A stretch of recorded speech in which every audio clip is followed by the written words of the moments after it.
Good morning बच्चों। Chapter number 12 में अपन discuss कर रहे थे एल्डिहाइड कीटोन की केमिकल रिएक्शन। एल्डिहाइड कीटोन की जो केमिकल रिएक्शन है उसमें अपन डी पार्ट लिए थे, अल्फा हाइड्रोजन कण होने वाली अभिक्रियाएं। ए पार्ट था नाभिक संयोगात्मक अभिक्रियाएं, बी था अपचयन, सी था ऑक्सीकरण और डी वाला पार्ट डिस्कस कर रहे थे। और डी वाला पार्ट था अल्फा हाइड्रोजन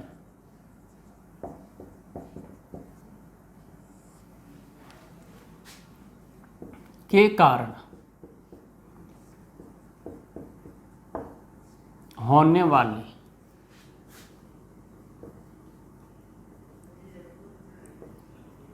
अभिक्रियाएं। देखो बच्चों, प्रीवियस लेक्चर में ये बता दिया था कि अल्फा हाइड्रोजन के कारण अभिक्रिया क्यों हो रही है और वो क्षार की उपस्थिति में हो रही है। ये मैंने आपको पहले बता दिया था, ठीक है। फिर इसमें आपको पहली रिएक्शन बताई थी और वो थी एल्डोल संघनन।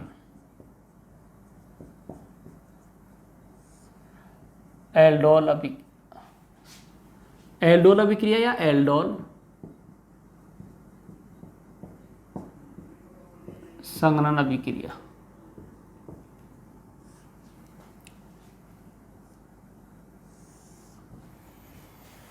Aldol condensation,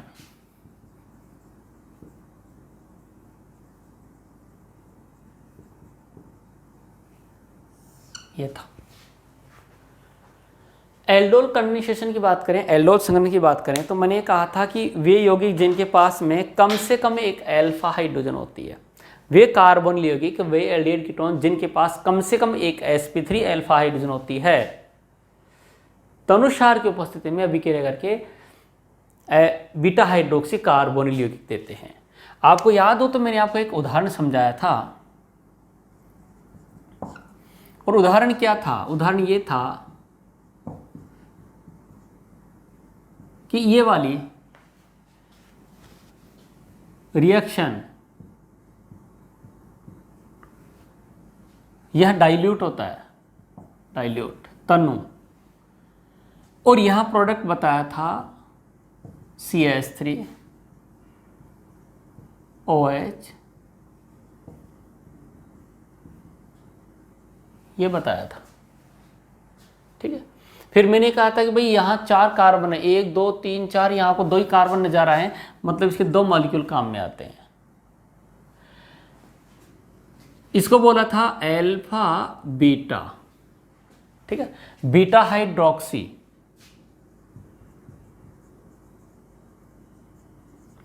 hydroxy carbonyl compound, ये था। और फिर ये कहा था जब इसको गर्म करते हैं, हर साल बच्चे इस रिएक्शन के लिए कहते हैं सर दोबारा समझो, सर दोबारा समझो, तो नेचुरली ये दोबारा आ गई आपके सामने। प्रीवियस लेक्चर में समझाया था, इसमें और समझा रहा हूं इसको, ठीक है। जब गर्म करते हैं तो जो C डबल बॉन्ड O है उसके पड़ोस वाली हाइड्रोजन जाती है, -H2O चला गया, बन गया डबल बॉन्ड। ये अल्फा और ये बीटा, ये बन गया अल्फा बीटा अनसैचुरेटेड, मतलब असंतृप्त,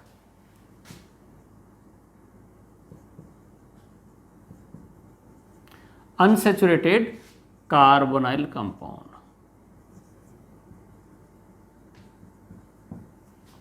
कार्बोनिल कंपाउंड, ठीक है।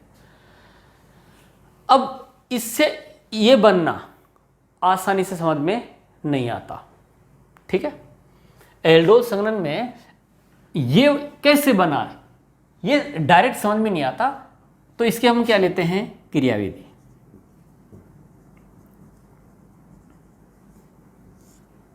क्रियाविधि देखो बच्चों, क्रियाविधि फिर समझा रहा हूं आप लोगों को कि क्षार है और क्षार क्या देता है, OH-,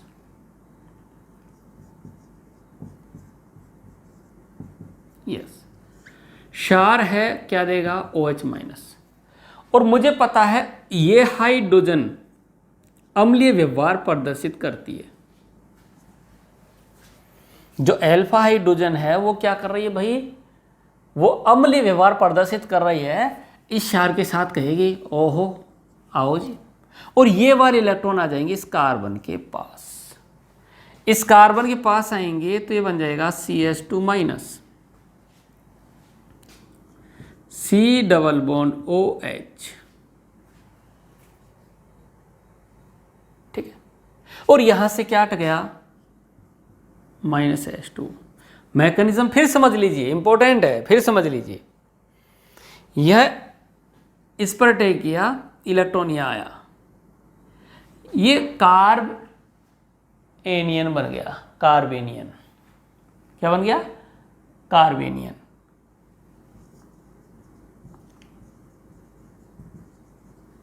और ये कार्बेनाइन जो है वो धनावेश को चारने वाला है। तो पहला मॉलिक्यूल कार्ब रेनाइन बनाता है और ये दूसरे मॉलिक्यूल पर अटैक करता है। समझाया था पिछले लेक्चर में, और समझा देता हूं। ये इलेक्ट्रॉन यहां आता है, यहां आने से यहां धनावेश बनता है। ये इलेक्ट्रॉन यहां आता है तो यह धनावेश बनता है, धनावेश बनता है तो ये यहां अटैक करता है, ऐसे। ठीक है, ये हाइड्रोजन डायरेक्ट ऐसे बता दो तो भी कोई तकलीफ नहीं है। समझ रहे हो क्या हुआ, ये CH3 ऊपर माइनस और यहां H, ये आ गया यहां CH2 और ये H, ये बन गया साहब।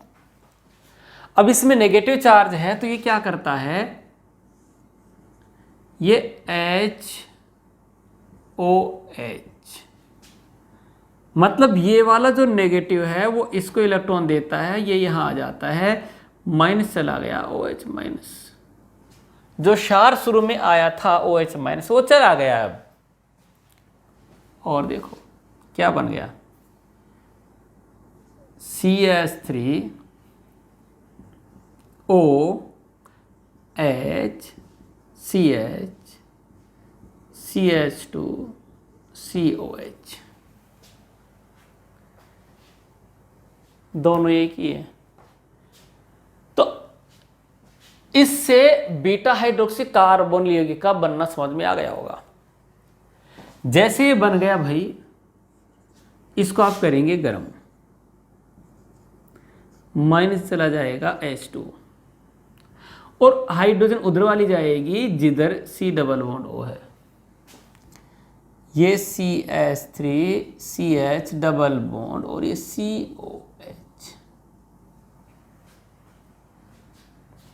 ये बन गया।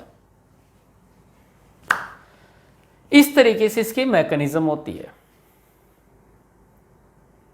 तो आप ये देखे होंगे कि भैया क्षार आएगा तो पड़ोस वाली हाइड्रोजन को लेके जाएगा, यानी अल्फा हाइड्रोजन होना जरूरी है।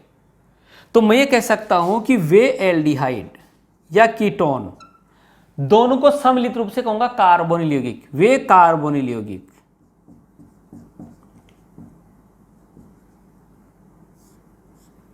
वे कार्बोनिल यौगिक जिनके पास कम से कम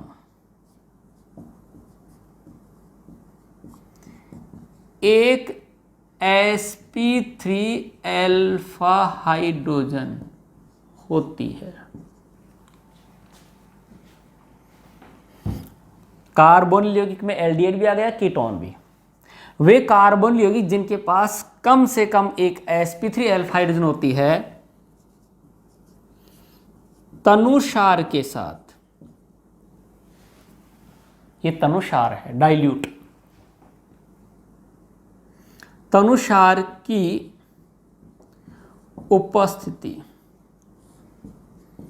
में अभिक्रिया करके, तनुक्षार की उपस्थिति में अभिक्रिया करके बीटा हाइड्रोक्सी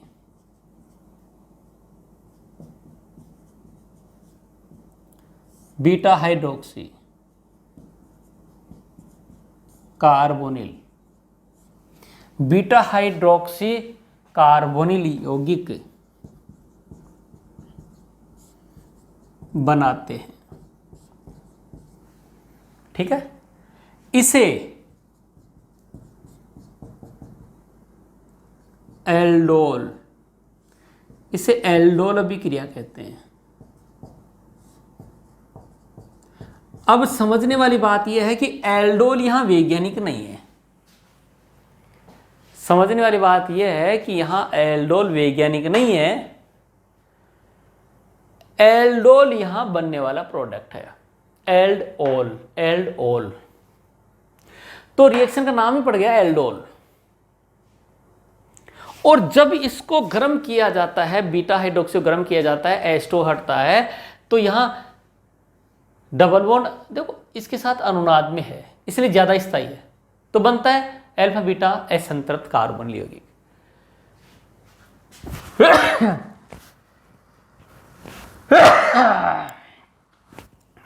सॉरी। तो यहां ये जो बन रहा है ये संघनन उत्पाद है, तो यहां तक जो रिएक्शन जाएगी इसको कहेंगे एल्डोल संघनन। अगर आपको कहता है एल्डोल संघनन अभिक्रिया तो यहां तक, आपको एल्डोल अभिक्रिया तो यहां तक। समझ में आ गई? तो अब ये पता चल गया होगा कि जिनके पास कम से कम एक sp3 अल्फा हाइड्रोजन होती है वही एल्डोल अभिक्रिया देते हैं। ठीक है, यस। अब आपको कंपटीशन में या 12th बोर्ड में मैकेनिज्म नहीं लिख के और डायरेक्ट प्रोडक्ट बनाने हैं, डायरेक्ट प्रोडक्ट बनाने हैं, तो कैसे बनाएं बताता हूं। देखो बच्चों,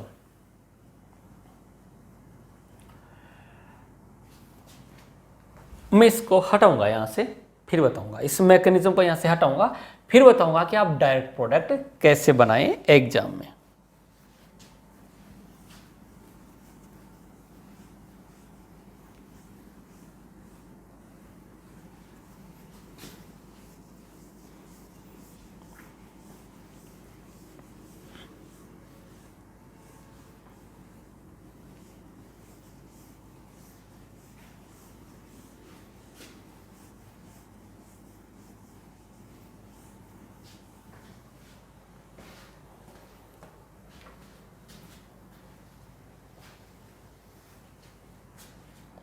देखो बच्चों,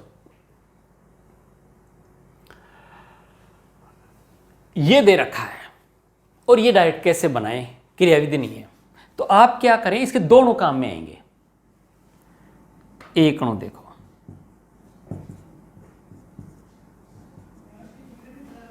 पहला अणु लिख दिया, पहले अणु का C double bond O last में रखेंगे और इसके साथ जो भी जुड़े हुए हैं, जो भी जुड़े हुए हैं, या H है, R है, कुछ भी है, वो इधर साइड में लिख देंगे। ठीक है, अब इसके पास H है तो H को यहां भी लिखा जा सकता है, अगर कोई R होता तो इधर लिख देते।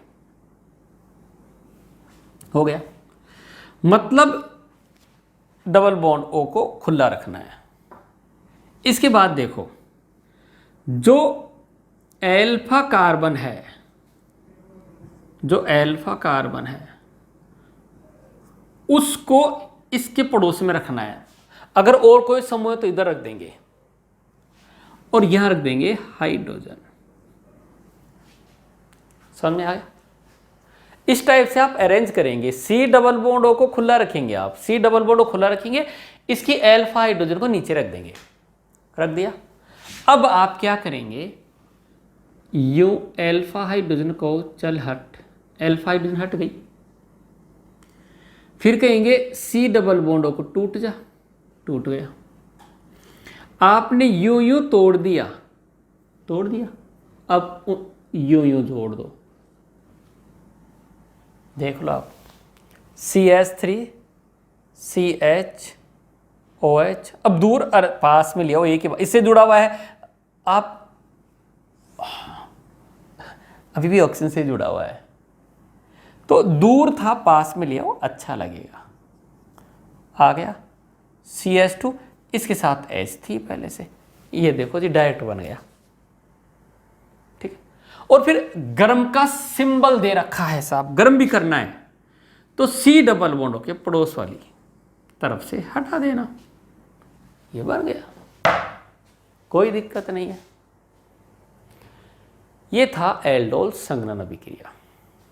ठीक भाई, एल्डोल संघनन अभिक्रिया को हम दो भागों में बांटते हैं, एक सरल एल्डोल संघनन अभिक्रिया और एक मिश्रित एल्डोल संघनन अभिक्रिया। ठीक है, एक तो कौन सी, सरल एल्डोल संघनन अभिक्रिया, दूसरी मिश्रित एल्डोल संघनन अभिक्रिया।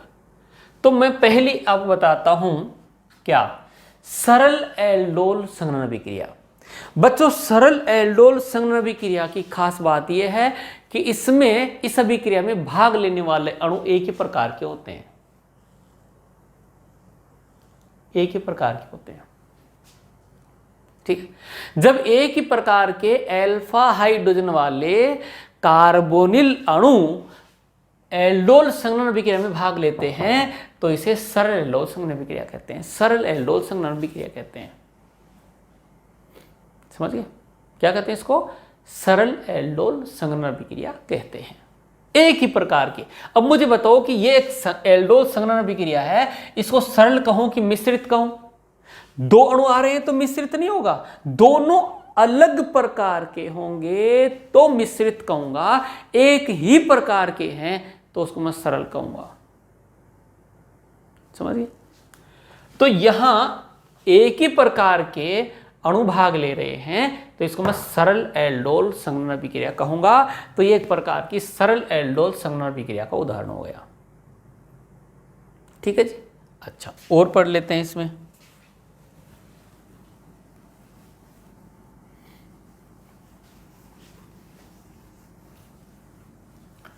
एल्डोल संघनन अपने आप में इंपॉर्टेंट है। यस, तो दो ग्रुप में डिवाइड किया था भाई, ए सरल एल्डोल संघनन अभिक्रिया,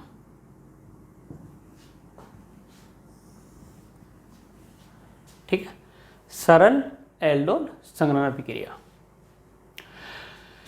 इसमें एक ही प्रकार के कार्बोनिल अणु, इसमें एक ही प्रकार के कार्बोनिल अणु एल्डोल संघनन अभिक्रिया में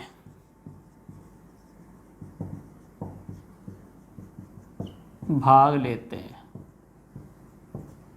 एक ही प्रकार के। बस ये बात ध्यान रखनी है। जो पहले के एग्जाम्पल मैंने बताया था वो सरल एल्डोल संघनन का ही उदाहरण था। अब और देखते हैं हम लोग, एक उदाहरण और लेते हैं सरल एल्डोल का। देखो CH3 CH2 COH और यहां दिया हुआ है डाइल्यूट NaOH। यस, अब क्या करना है, इसका प्रोडक्ट बनाना है।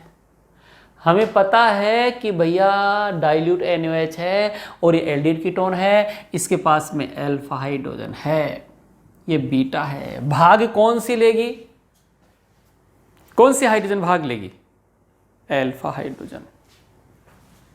देखो आप अल्फा हाइड्रोजन, ठीक है। तो पहले मैं आपको डायरेक्ट प्रोडक्ट बनाना सिखाता हूं कि यह कैसे बनाएं। तो मैंने कहा था कि एक मॉलिक्यूल का C डबल बॉन्ड वो लास्ट में लिख दो ऐसे,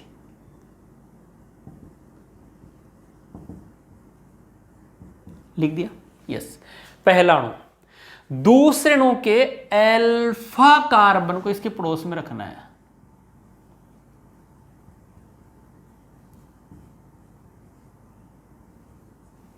यस, रख दिया।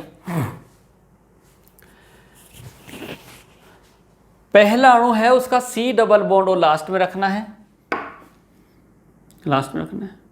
और जो अल्फा कार्बन है उसको इसके पड़ोस में लाना है और अल्फा हाइड्रोजन ऐसे लिख देनी है। यस, दोनों लिख दिए साहब, ये अल्फा और ये बीटा। अब बस कुछ नहीं करना है, यूं तोड़ो, यूं तोड़ो और यूं जोड़ दो। अब ये दूर है चाहे पास में है, जुड़ा हुआ तो ऑक्सीजन से ही है। ये लो जी, डायरेक्ट प्रोडक्ट बन गया। डायरेक्ट प्रोडक्ट बनाना आ गया होगा, आगे और भी बनाएंगे। इस लास्ट वाले का C डबल बॉन्ड ऐसे रखना है और जो अल्फा कार्बन उसको पड़ोस में रखना है और उसके हाइड्रोजन को इसके साथ जोड़ना है। अब इसको क्या करना है भाई, गर्म करना है। गर्म करेंगे तो कौन जाएगा, H2O। H2O के लिए मैंने कहा था C डबल बॉन्डों के पड़ोस वाली हाइड्रोजन जाएगी और क्या बन गया, CH3CH2, फिर आगे आएगा CH, फिर डबल बॉन्ड, फिर इस कार्बन पर आ गया CH3 और यहां आ गया COH। बन गया, बन गया भाई अल्फा बीटा संतृप्त। अब अगर हम इसकी क्रियाविधि देखें, ये तो मैंने डायरेक्ट समझाया आप लोगों को, इसकी क्रियाविधि देखते हैं।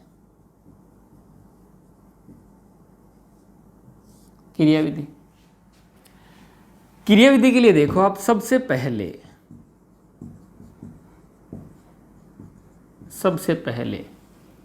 क्षार आएगा।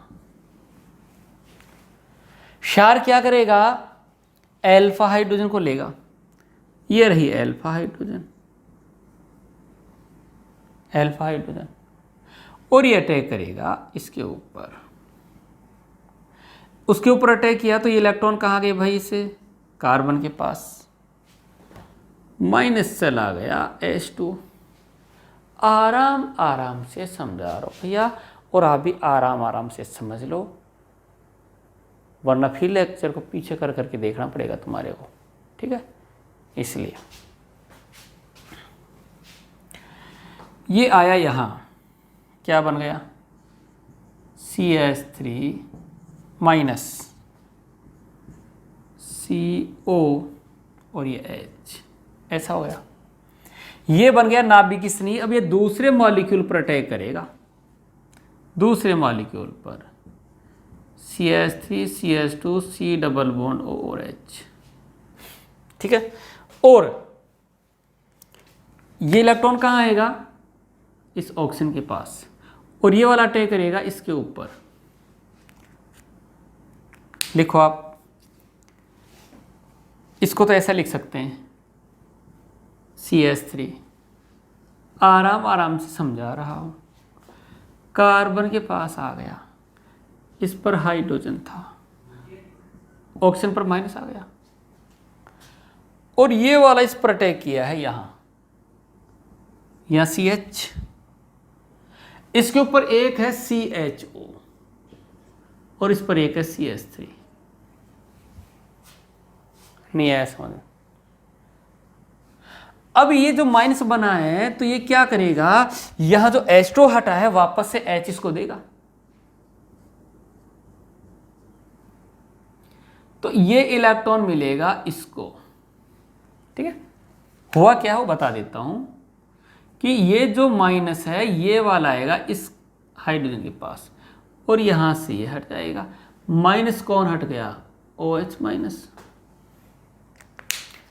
क्या बन गया, CH3 CH2 CHOH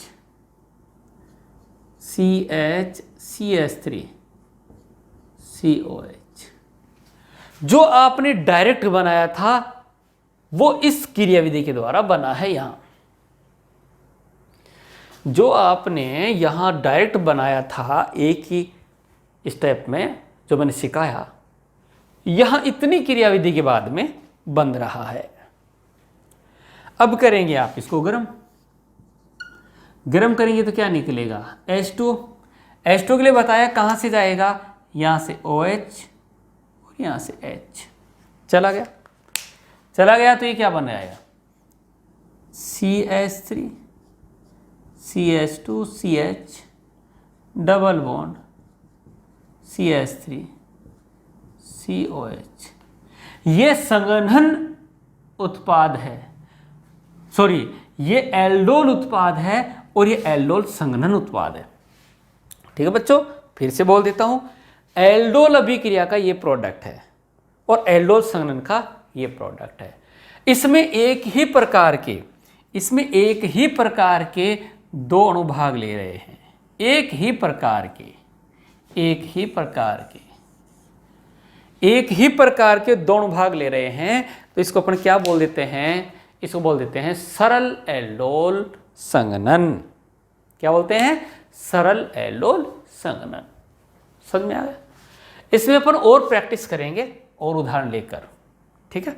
सरल एल्डोल संघनन में ही पहला लिया था एसिटाल्डिहाइड, दूसरा उदाहरण लिया प्रोपेनॉल। अब एक बार ले लेते हैं हम लोग एसीटोन, ठीक है। इसको हटाकर आप एसीटोन लिखो और ऊपर लिखो डाइल्यूट NaOH और प्रोडक्ट बनाओ, डायरेक्ट प्रोडक्ट बनाओ। कैसे बनाओगे, करो, कोशिश करो। तब तक मैं बोर्ड को रफ करता हूं, साफ कर देता हूं। अरे एसीटोन एरो पर लेना है NaOH, डाइल्यूट NaOH और प्रोडक्ट बनाना है डायरेक्ट, बिना क्रियाविधि के। इतना ही समय मिलेगा तुम्हारे को भी।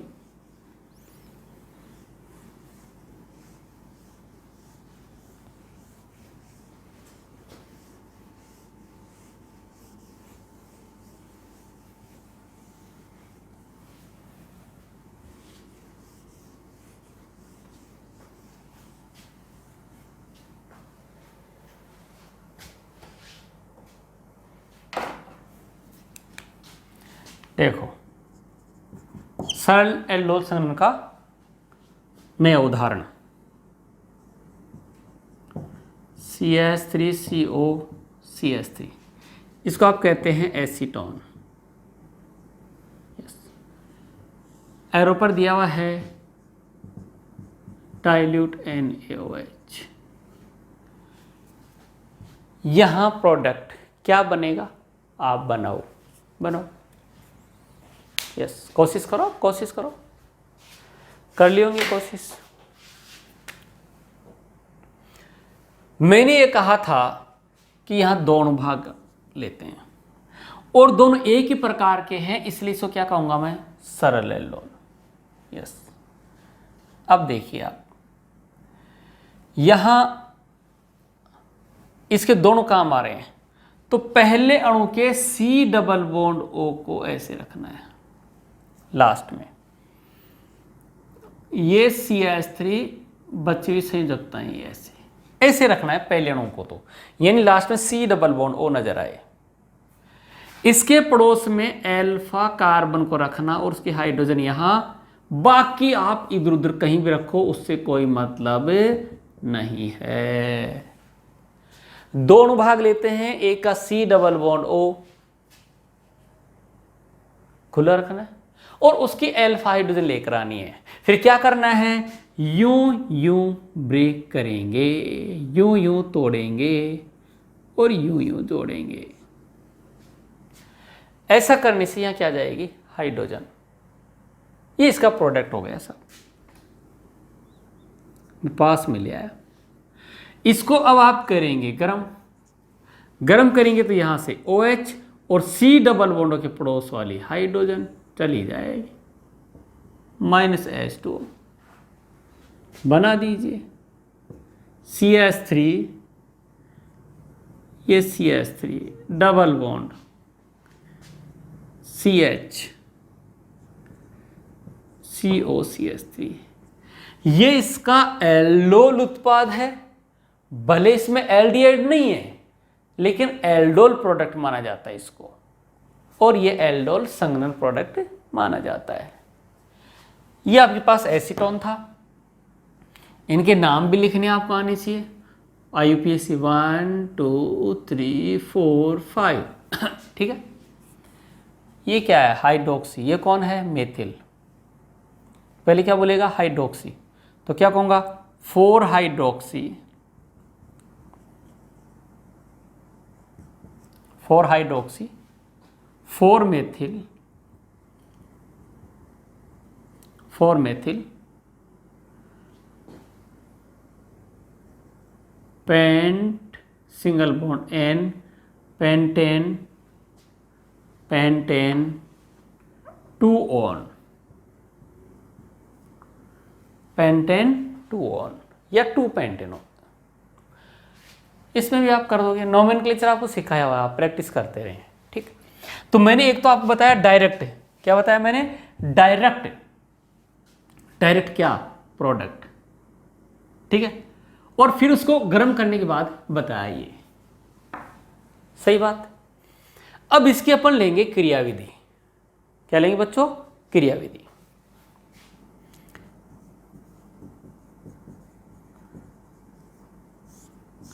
देखो मैंने आपको ये कहा था कि एक ही प्रकार के अनुभाग ले रहे हैं। मैंने कहा था एक ही प्रकार के अनुभाग ले रहे हैं, इसलिए इसको अपन सरल एल्डोल संघनन कहते हैं। ठीक है। क्रियाविधि में देखो आप, CH3 CO CH3, सबसे पहले कौन आएगा? OH minus. OH माइनस जो है वो C डबल बॉन्डों के पड़ोस वाली हाइड्रोजन को लेगा, यानी एल्फा हाइड्रोजन को लेगा। अब इधर भी एल्फा हाइड्रोजन है, इधर भी है, दोनों एक जैसी हैं, तो कहीं से भी ले लो आप। यहां से ले लिया, पास के पास में, ये यहां आ गया। ठीक है। एरो इससे बता देते हैं, रेड से।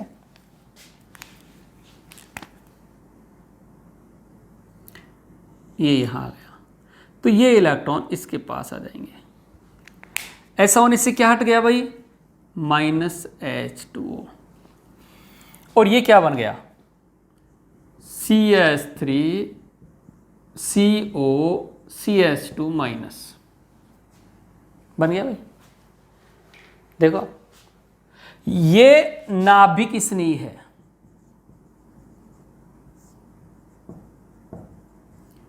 और ये नाभिक स्नेही कीटोन के दूसरे मॉलिक्यूल पर अटैक करेगा।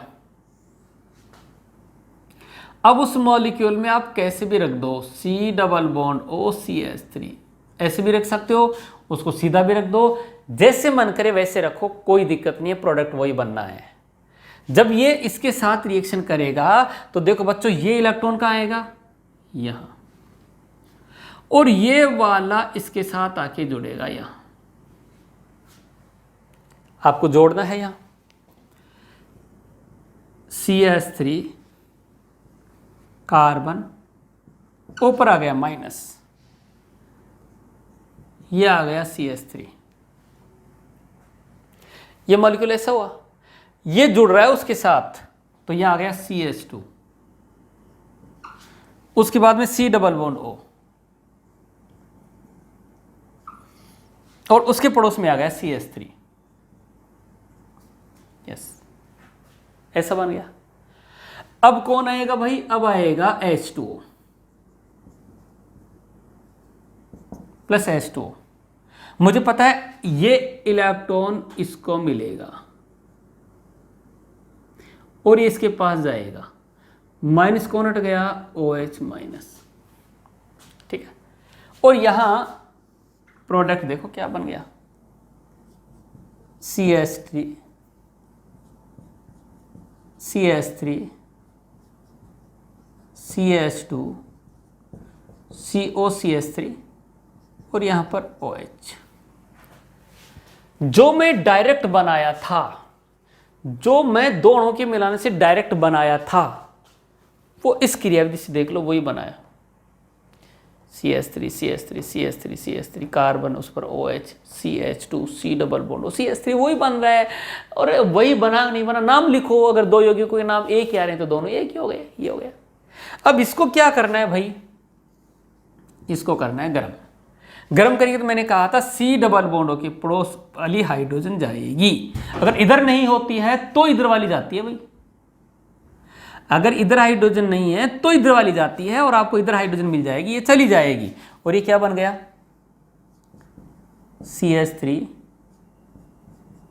CH3 double bond CH, C double bond और ये CH3 बन गया। ये अल्फा, ये बीटा, ये गामा, तो अल्फा बीटा ऐसे संतृप्त हो गया ना। देखो डायरेक्ट देखो आप, ये बन गया। तो इस तरीके से अपने पास जो है, अपने पास क्या हुआ, अपने पास सरल एल्डोल संघनन हुआ है। तो आपके ये समझ में आ गया होगा कि सरल एल्डोल में एक ही प्रकार के अणु अभिक्रिया करते हैं। ठीक है, इसमें मैंने आपको बताया कि डायरेक्ट कैसे बनाओगे, डायरेक्ट उसका एक का C डबल बॉन्ड O रखना है और एक की अल्फा हाइड्रोजन लानी है और वहां जोड़ना है, तोड़ जोड़ करना है, जोड़ तो नहीं, तोड़ना है और फिर जोड़ना है और फिर वहां से H2 को हटाना है। एक ही प्रकार के दोनों भाग ले रहे हैं सरल एल्डोल। अगर दोनों अलग प्रकार के आएंगे तो मिश्रित एल्डोल होगा, अलग प्रकार के आएंगे तो मिश्रित होगा। तो बच्चों एल्डोल पूछे, एल्डोल अभिक्रिया, तो यहां तक की एल्डोल है, यहां तक की एल्डोल है। गर्म करने पर जैसे H2 जाएगा आप कहेंगे एल्डोल संघनन अभिक्रिया। समझ रहे मेरी बात को? तो इस तरीके से अपने पास ये एल्डोल संघनन अभिक्रिया हुई है, जिसमें पहला भाग लिया है सरल एल्डोल संघनन। इसके बाद में हम बी लेंगे मिश्रित एल्डोल संघनन। और मिश्रित एल्डोल संघनन में आप देखेंगे कि दो प्रकार के अणु भाग लेते हैं और फिर रिएक्शन होती है। रिएक्शन के लिए वही डाइल्यूट NaOH तो चाहिए ही चाहिए, लेकिन वो कैसे होता है मिश्रित एल्डोल, उसकी मैकेनिज्म क्या होती है, क्या उसमें प्रोडक्ट बनते हैं, इसके लिए आपको इंतजार करना पड़ेगा नेक्स्ट लेक्चर का। लेकिन मैं फिर आपको ये कहकर जाता हूं कि ये एल्डोल संघनन कंपटीशन बहुत इंपॉर्टेंट है, 12th में भी इंपॉर्टेंट है, बोर्ड में आ जाती है। आपको मैंने जितना समझाया है आप इसको लिख कर ही याद करें। ऑर्गेनिक केमिस्ट्री पहले समझें, पढ़ें, याद करें और बिना देखे लिखें, आपको आने लग जाएगी। तो बच्चों आज के इस लेक्चर को अपन यहीं फिनिश करते हैं। नेक्स्ट लेक्चर में अपन मिलेंगे क्रॉस एल्डोल कंडेंसेशन के साथ। Thank you.